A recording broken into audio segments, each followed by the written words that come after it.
What's up, everybody? Welcome to Podcast Now. I'm Alex, and I'm here today to review NHL 18. Now, this video is the second and last video that counts for the NHL 18 giveaway. So if you entered to win the game in the giveaway, or if this is the first time you're on our channel, welcome. We're giving away NHL 18. So make sure to go watch that video, leave a comment on it, and then watch either this or the tips and tricks video, and you'll be entered for a chance to win the game. So my review for this game, it's going to kind of be a little short because there's not a ton, honestly, to talk about. And depending on how you view that may either be a good thing or a bad thing. Now, I kind of fall in the middle, and it really does depend on what kind of person you are. Here's the thing. NHL 18 is a good game. It's a very solid game. It builds off of a lot of the things NHL 17 did right. Now, I liked NHL 17. I actually thought that was one of the best hockey games they've made in the past little while. I think there's been better ones, or at least ones where they had huge noticeable improvements, but NHL 17 definitely made playing the game of hockey, like when you're in a game mode, and how the players skate, how they react, how the passing, how the shooting works, it felt the most like hockey that I've ever seen in a game, and probably the closest, in my opinion, to what we were going to get. That is until NHL 18. I think NHL 18 is another step forward. There's no doubting it. In my opinion, NHL 18 is a buffer year. It is a year of minor changes, adding a couple new things in, solidifying what makes the mechanics good and improving on them, and that's just about it. This game is not going to light the world on fire, and this game, I wouldn't say, is the biggest jump from NHL 17. So, again, what are the positives? Well, I love the new things they added, and new things, they didn't add that many. Actually, the new, presentation things, like what they do right before you're about to take face-offs, how they do the different camera angles, I preferred them last year to this year. This year they do some really weird camera angles, like where the arena photographer would be sticking his camera in the glass, like the box. That's where the video angle is from right before you take a face-off. It's a really weird jump between that and then actually taking the face-off, and it just downright looks stupid. There's really no need for it. So some of the more better, some of the looking things, how the presentation of the game is not very good. I actually think they took a step back with that. What they took a step forward in is NHL 3s. Obviously the big mode that they added in, and probably the best part of the entire game. I actually love NHL 3s a ton. When the beta came out, I played over 70 games of NHL 3s within 5 or 6 days. I was addicted, and I love NHL 3s in NHL 18 as well. It's the same thing, but it's a lot of fun. And I think the mechanics of the game and how you play and how the passing and how the shooting and how the skating works, really you can see it in NHL 3s. And the game is improved. Everything's improved about how the game plays. The AI is smarter. Passing's better. Shooting's better. They fixed some glitches and some easy ways to score goals. It feels even more real with just shots and the power of shots and tipping shots and hitting players and blocking, moving your stick to deflect things or to get into shooting lanes or passing lanes. All of that stuff is improved upon. For people that haven't played this game in several years, this is the one you want to jump into because there's just a lot of improvements.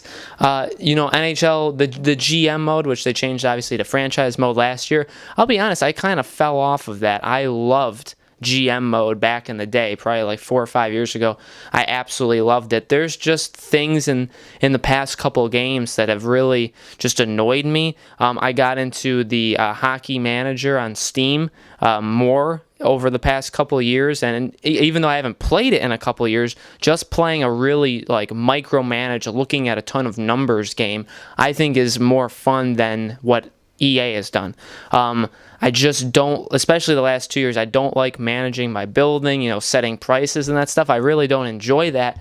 And more to it is the game still just annoys me with how it's built, in the fact that college players still aren't in the game, and obviously that's because of the deals that EA has made with the leagues, and they don't have a deal with college players, so college players aren't in it.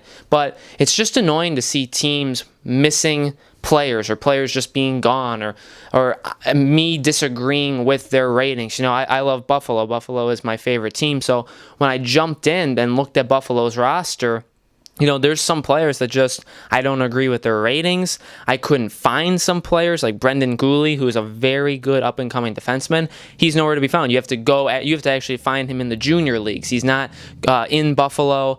Some of the Rochester players aren't actually there. Antipin, who is probably one of the leading, bigger names, KHL players that came over to the NHL over this offseason that's with Buffalo, he doesn't exist on their roster. And, Casey Middlestat, who was their first-round pick, 8th overall, maybe the most skilled player in the draft, and you will see where he ends up being and, how good he is in the draft class in future years. He's a college player, so he doesn't exist. So now Buffalo's pick last year, their first round pick, 8th overall pick, just isn't included in the game. So am I going to really want to play a GM mode with that? I feel like I'm at a disadvantage because I'm just missing players. And yes, they will be put in, like Antipin will be put back in, but Middlestat won't. So GM mode has just always been annoying to me for those reasons. And for that reason, I don't like to really play as my favorite team. I like to play as other teams. Vegas, I'm going to do a GM mode playthrough of, and we'll have it on the channel. But I don't like to do my favorite teams because they just aren't built right. EA doesn't even start you out the right way. So I've really got turned off to that. And there's shootout mode. There's huts. There's a lot of different modes. At the end of the day, here's where it comes down. Should you buy this game? I think it depends. If you played NHL 17 and if you are a casual hockey fan, maybe you pick up one every 2 or 3 years, I don't think you would get this game. It is improvements over NHL 17, but if you have NHL 17, I don't think there's anything monumentally different about 18 that would make you want to jump. If you're a diehard hockey fan, you've been buying them every year. This is my 9th NHL game I've bought in a row. I've bought it for 9 years in a row, so obviously I'm a diehard NHL fan. That doesn't make you a diehard NHL fan, but I am. And so I've bought every game over the past 9 years. So I bought this game, and I think you could. If you didn't buy 17, if your last game was 15 or 16, NHL 18 is a great spot to jump in. A really good spot. I think this is the most fun and the best hockey experience you're going to get from an NHL game. I do wish they would take a couple of years off. Take next year off. We don't need another NHL game. We really don't. Take a year off. Come out every 2 years. EA, but specifically the team that makes NHL has stated in the past how they would like to do it every 2 years because they think that would give them more time to work on things. I agree. I don't know when the next year of major changes is going to be. Maybe it's next year. Maybe they wait till NHL 20. That would be, it kind of makes sense to do it for NHL 20. But we'll see. But as for now, this game is just improvements and kind of a buffer year, whereas maybe the next year is something special. So thank you guys for watching. Let me know what you guys think of NHL 18 in the comments below if you've played it, if you have the game, or if you're just watching this video to see my opinion on it. Again, this video counts for the NHL giveaway, so make sure you watch this, leave a comment, watch the giveaway video, leave a comment there. You'll be entered for a chance to win this game. The giveaway ends Saturday at 10 o'clock p.m. Eastern Standard Time. So thank you guys for watching, and I'll see you on the next review.